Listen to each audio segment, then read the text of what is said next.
আগামী ৭ দিনের মধ্যে ২,৫০০-এর বেশি গায়েবী ও রাজনৈতিক হয়রানিমূলক মামলা প্রত্যাহার করা হবে বলে জানিয়েছেন আইন, বিচার ও সংসদ বিষয়ক উপদেষ্টা ড. আসিফ নজরুল। মঙ্গলবার সচিবালয়ে আইন মন্ত্রণালয়ের সভাকক্ষে সমসাময়িক বিষয় নিয়ে সাংবাদিকদের সাথে মতবিনিময় সভায় এসব কথা বলেন তিনি।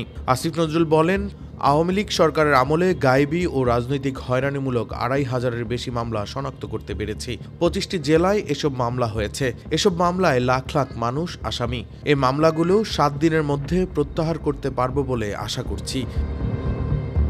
সাইবার সিকিউরিটি অ্যাক্টের অধীনে করা সব মামলাও প্রত্যাহার করা হবে বলে জানান তিনি। এ সময় উপদেষ্টা বলেন, এসব মামলার প্রত্যাহারের উদ্যোগ নেওয়া হবে। আইনটি সংস্কারের উদ্যোগ নেওয়া হয়েছে।